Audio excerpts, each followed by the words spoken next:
Hello बच्चों, welcome to Green Science classes.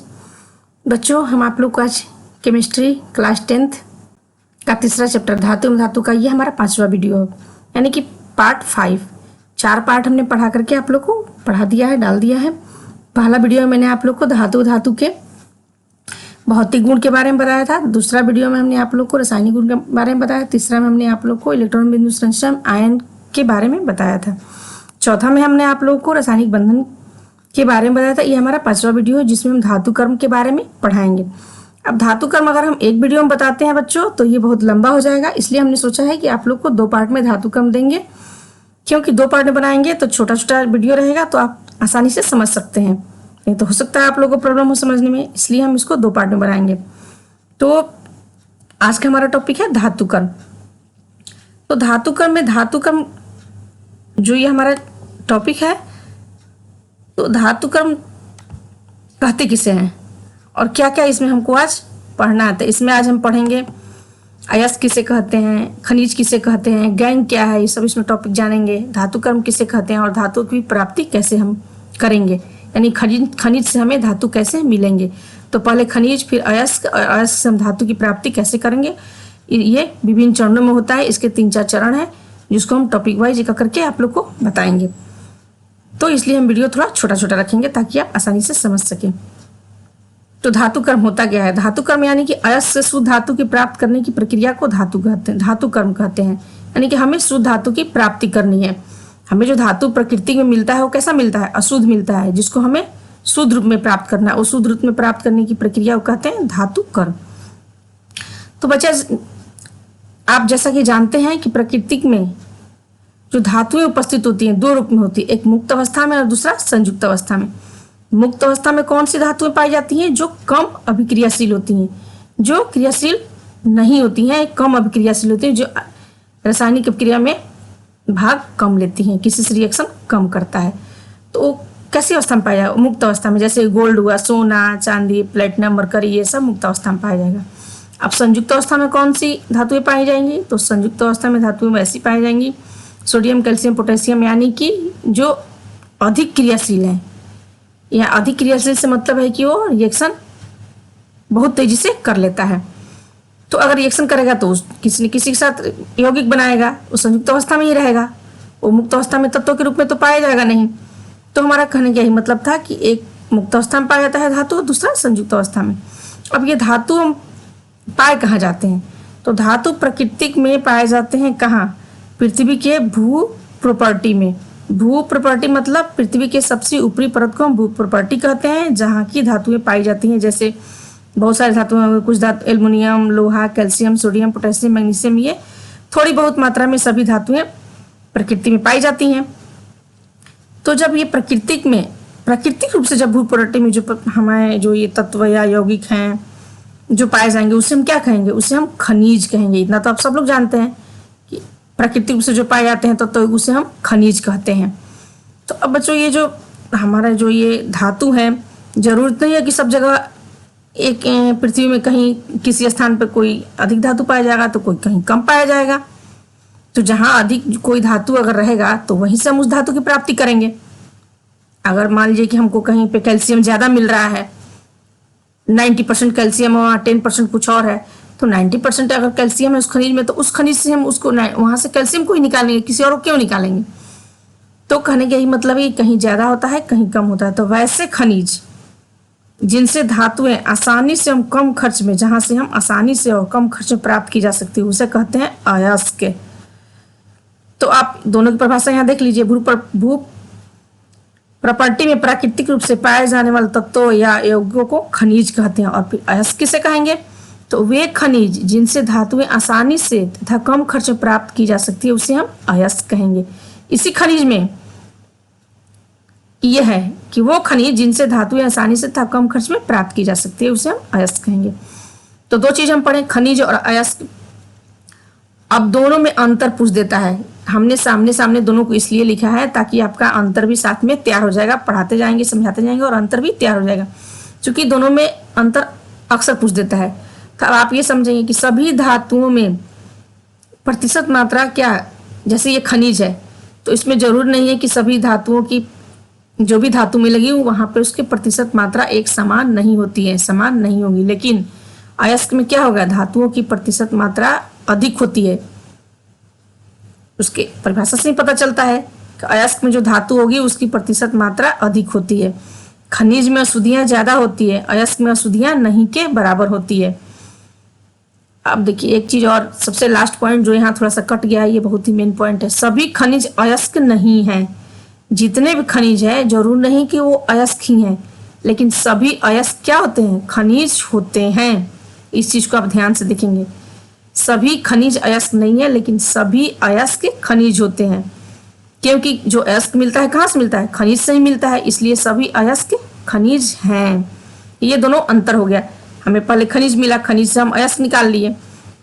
अब जो ये हमें अयस्क मिला, इसमें अयस्क में क्या होता है, अभी भी ये शुद्ध तो है नहीं, इसमें बहुत सारी अशुद्धियां होती हैं, बड़े बड़े जैसे मिट्टी, बालू, पत्थर के टुकड़े। तो इन अशुद्धियों को हम गैंग या मैट्रिक्स कहते हैं। ये देखिए यहाँ लिखे हम आप लोग को, अयस्कों में मिट्टी, बालू, पत्थर के टुकड़े इत्यादि कई अशुद्धियां होती है जिन्हें हम गैंग या मैट्रिक्स कहते हैं। ठीक है बच्चों, तो आप 3 चीज समझ गए। अब हम धातु की प्राप्ति कैसे करेंगे, हमें तो शुद्ध धातु चाहिए, तो पहले हमें खनिज मिला, फिर हम उसको वहां से अयस्क निकालें उस धातु का। अब हम इसकी प्राप्ति कैसे करेंगे, तो ये 3 चरणों में होता है। सबसे पहले अयस्क निकालें, उसके बाद अयस्कों का हम सांद्रीकरण या उसी को समृद्धिकरण कहते हैं। पहला हमारा चरण होता है कि अयस्कों का हम समृद्धिकरण करते हैं। दूसरा धातुओं का निष्कर्षण। तीसरा, अब यहाँ पे सब लास्ट में धातुओं का शुद्धिकरण करते हैं, यानी कि हमें तीसरा चरण में लास्ट रूप में धातु हमें शुद्ध रूप में मिल जाता है। ये 3 चरणों को बारी बारी हम करके पढ़ेंगे, तब हमें शुद्ध धातु की प्राप्ति होगी। तो अभी हम आपको कुछ अयस्क के प्रकार बता दे रहे हैं। अब देखिए कुछ अयस्कों के नाम लिखे हम यहाँ पे। कभी कभी यहाँ पूछ देता है ऑब्जेक्टिव क्वेश्चन में, 4 ऑप्शन दे देगा, बोल देगा कि लोहे का अयस्क का नाम बताएं, तो आप जानते रहेंगे तो बताएंगे। तो लोहे का अयस्क का नाम हेमेटाइट होता है। एल्युमिनियम का अयस्क बॉक्साइड। ऑक्साइड, देखिए यहाँ पे धातु के जो अयस्क होते हैं 4 प्रकार के होते हैं। एक ऑक्साइड अयस्क होता है, ऑक्साइड अयस्क में ये दोनों आ जाएंगे, जिसमें क्या है, ऑक्सीजन है, हेमेटाइट और बॉक्साइड वाले। अब दूसरा होता है सल्फाइड अयस्क। कॉपर का अयस्क जो होता है कॉपर ग्लांस, Cu2S, इसमें देखिए सल्फर है तो ये हो गया सल्फाइड अयस्क। सिनेबार, पारा का अयस्क, इसमें भी सल्फर यानी कि सल्फाइड अयस्क हो गया। अब आपको हैलाइड अयस्क आता है। हैलाइड मतलब उसमें एक हाइड्रोजन ग्रुप का कोई एक तत्व रहेगा। हाइड्रोजन ग्रुप मतलब हैलाइड ग्रुप होता है, जिसमें होता है क्लोरीन, फ्लोरीन, ब्रोमीन, आयोडीन, ये सब अगर रहेंगे तो ये हो गया हाइलाइड अयस्क, हाइड्रोजन ग्रुप की है बस।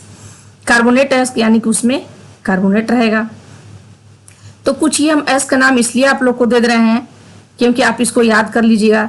पूछ देता है कि पारे का अयस्क का नाम बताओ, तो क्या होगा, सिनेबार, Hgs। जो मुख्य अयस्क है उसका हमने नाम दे दिया है। कॉपर का अयस्क कॉपर ग्लांस। ये सब आपको याद रखना होगा, इसमें कोई बड़ी समझाने वाली चीज नहीं है, ये आपको रटना होगा, याद करना होगा अयस्क के नाम। ठीक है, अब हम आगे बढ़ते हैं। तो हम आप लोग को अभी बताए थे कि धातुओं की जो प्राप्ति करना है हमको कैसे करेंगे, तो 3 चरणों में बताएं। पहला हमारा चरण क्या था, देखिए आपको दिखाते हैं कि पहला हमारा चरण क्या था।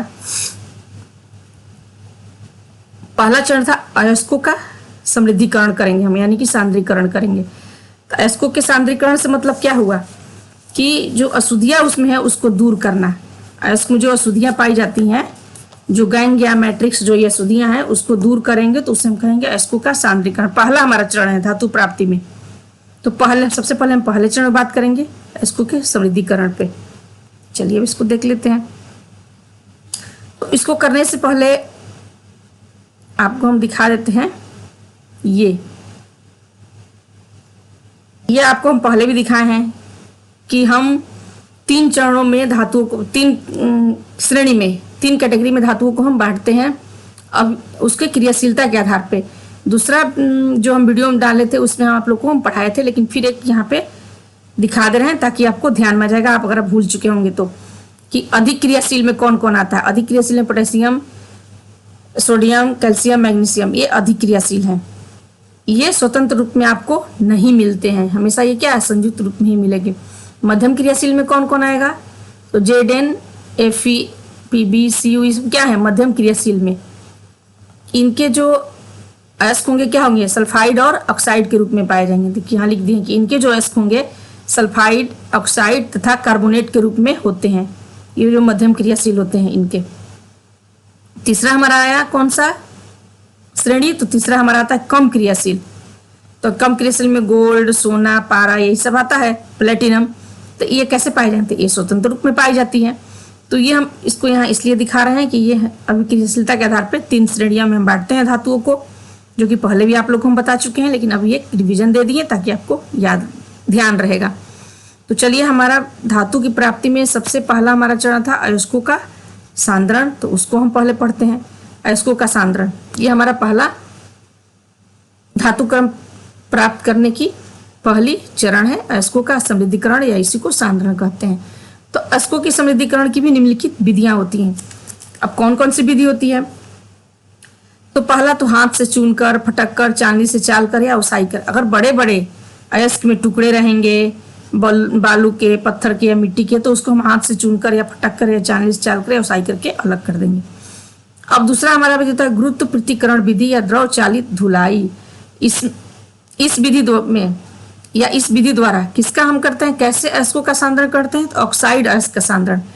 शुरू में आप लोग को हम अभी दिखाए हैं कि ऑक्साइड अयस्क दिखाए थे कि कौन कौन से ऑक्साइड अयस्क होते हैं, अभी हम इसके पहले वाले पेज में।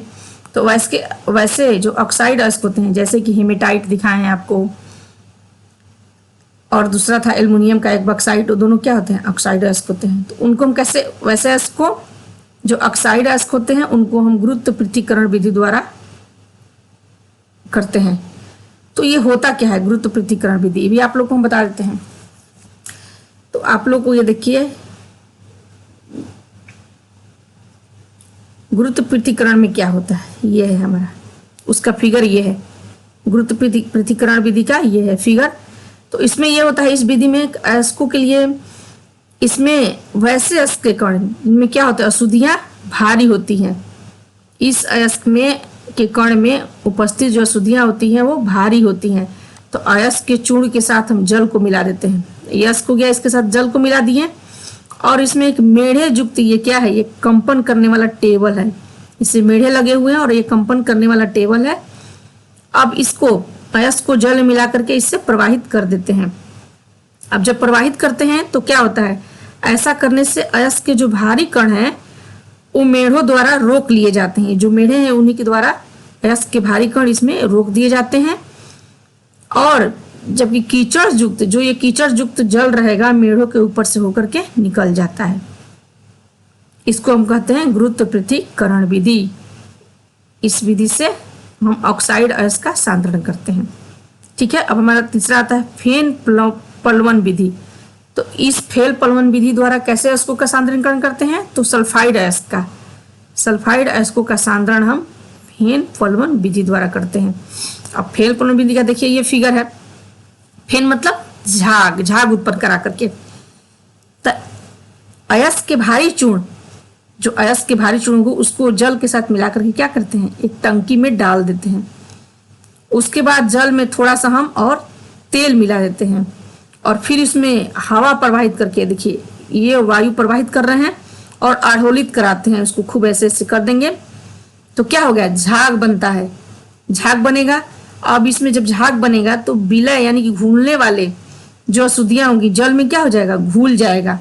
जो घूलने वाली अशुद्धियां होंगी जल में घुल जाते हैं, और अयस्क के जो हल्के कण होंगे वो झाग के साथ ऊपर आ जाएंगे। और फिर हम फेन को समाप्त करने के लिए इसमें थोड़ा अम्ल मिला देते हैं, और फिर जब ये इसी में हमारा क्या है, अयस्क आ गया है ऊपर और अशुद्धियां क्या हो गई, नीचे मिल गया है। तो अब इस सांद्रित अयस्क को हम यहाँ पे आ गया है फेन में, इसको हम छान करके सुखा लेते हैं। तो यहाँ सांद्रीकरण हो गया। अब इस फेन उत्प्लवन विधि द्वारा किसका करते हैं, सल्फाइड अयस्कों का करते हैं। तो आपको इतना डिटेल हम समझा दे रहे हैं, लेकिन इतना डिटेल आप लोग को लिखने को नहीं आएगा। आपके समझने के लिए हम ये फिगर बना करके समझा दे रहे हैं। अब तीसरा विधि हमारा है चौथा, विद्युत चुंबकीयकरण पृथक्करण विधि। तो इससे तो आपको साफ समझ में आ रहा है कि इस अयस्क में क्या होगा, अशुद्धियां जो होगी चुंबकीय होगी, यानी कि चुंबक वाले अयस्कों का हम सांद्रण इस विधि द्वारा करेंगे। इसका फिगर ये है।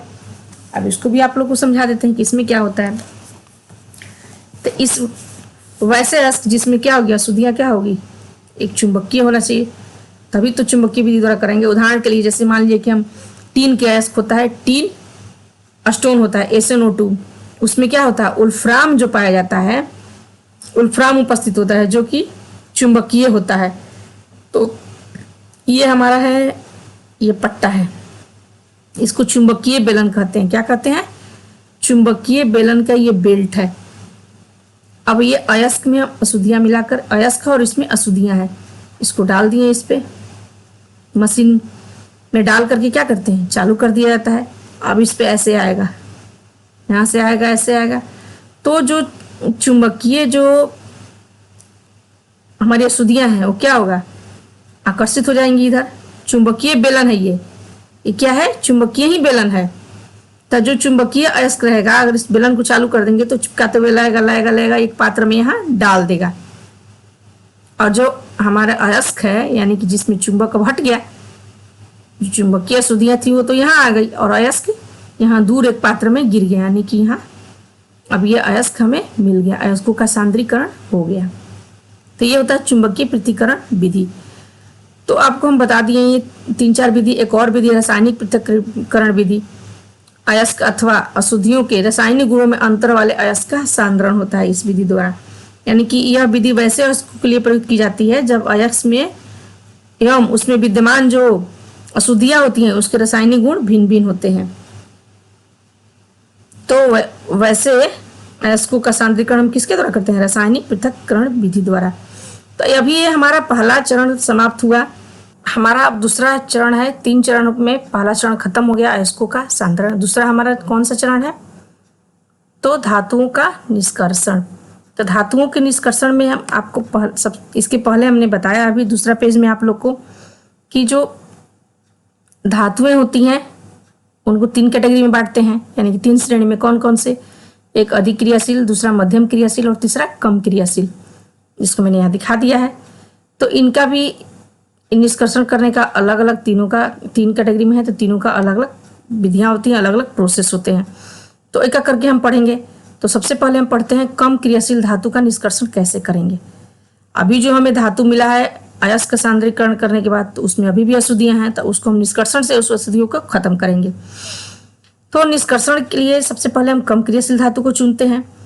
तो कम क्रियाशील धातु में कौन कौन आ जाएगा, जैसे Hd हो गया, Ag मतलब पारा, मरकरी, गोल्ड, सिल्वर, प्लेटिनम, ये सब कम क्रियाशील में आते हैं। तो इसलिए ये ऑक्साइड या सल्फाइड के रूप में प्रकृति में संयुक्त अवस्था में पाई जाती हैं। इन धातुओं को सिर्फ इनके जो अयस्क होते हैं वो सल्फाइड या ऑक्साइड के रूप में ही पाए जाएंगे, किनके, कम क्रियाशील धातुओं के। तो अब इन अयस्कों को सिर्फ गर्म कर देने से ही क्या होगा, हमें धातु की प्राप्ति हो जाएगी। तो चलिए हम देखते हैं। ये पहला इसका एग्जाम्पल पारा का देखते हैं। पारा का निष्कर्षण यानी कि Hg का निष्कर्षण। तो Hg का अयस्क क्या होता है, सिनेबार। हमने दूसरा ही पेज पे आप लोग को अयस्क के बारे में बताया था, उसमें दिखाया है कि Hg का ये बहुत ही इंपॉर्टेंट अयस्क है। अक्सर एग्जाम में पूछता ऑब्जेक्टिव में कि पारा का अयस्क का नाम बताएं। तो अयस्क क्या होता है, सिनेबार। सिनेबार का HgS होता है सूत्र, यानी कि ये देखिए एस यानी कि ये सल्फाइड के रूप में है। तो ऐसे अयस्कों को सिर्फ गर्म कर देने से धातु प्राप्ति होती है। देखिए इसको गर्म करते हैं, किसको, सिनेबार को। इसको गर्म कर दिए तो क्या हो गया, ये पहले ऑक्साइड किस रूप में मिला, हमें ऑक्साइड के रूप में मिला। अब फिर इस ऑक्साइड को यानी कि मर्क्यूरिक ऑक्साइड को हम गर्म कर दिए तो क्या मिल गया, हमें पारा मिल गया और ऑक्सीजन अलग हो गया। यानी कि सिर्फ गर्म कर देने से ही हमको इसके अयस्क से, सिनेबार से, मर्क्यूरिक सल्फाइड से हमें मरकरी मिल गया। पहले मर्क्यूरिक सल्फाइड को गर्म किए तो मर्क्यूरिक ऑक्साइड बना, फिर उसको गर्म किए तो ये मरकरी अलग हो गया और ऑक्सीजन अलग हो गया। अब एक और एग्जाम्पल हम देख लेते हैं, कॉपर का देख लेते हैं। कॉपर का अयस्क क्या होता है, कॉपर ग्लांस। ये भी देखिए सल्फाइड के रूप में है। तो इसको हम पहले इसको गर्म किए तो क्या मिला, ऑक्साइड के रूप में ये बदल गया। और फिर जब ऑक्साइड के रूप में मिला तो फिर इसको गर्म किए तो क्या मिल गया, ये कॉपर अलग हो गया, यानी कि ये हमें कॉपर प्राप्त हो गया यहाँ। तो कहने का मतलब है कि जो कम क्रियाशील धातुएं होती हैं उनका निष्कर्षण कैसे होता है, तो हम सिर्फ गर्म कर देंगे तो कम क्रियाशील धातुओं से धातु की प्राप्ति की जा सकती है। बच्चों अब हम इस वीडियो को आज यहीं ख़त्म करते हैं, क्योंकि अभी हम अगर आगे पढ़ाएंगे तो वीडियो बहुत लंबा हो जाएगा। अभी तो हम सिर्फ कम क्रियाशील धातुओं का निष्कर्षण पढ़े हैं। अब पढ़ेंगे मध्यम क्रियाशील धातुओं का निष्कर्षण, फिर उसके बाद पढ़ेंगे अधिक क्रियाशील धातुओं का निष्कर्षण। उसके बाद हमारा एक और तीसरा इसमें चरण बाकी है, कौन सा, धातुओं का परिष्करण। तो अगला वीडियो में हम आप लोग को ये सारी बातें बताएंगे, कौन कौन सा, मध्यम क्रियाशील धातुओं का निष्कर्षण और अधिक क्रियाशील धातुओं का निष्कर्षण। उसके बाद जो हमारा तीसरा चरण है धातुओं का परिष्करण, अब अगले वीडियो में हम आप लोग को बताएंगे, नहीं तो वीडियो बहुत लंबा हो जाएगा। ठीक है बच्चों, ओके, थैंक यू।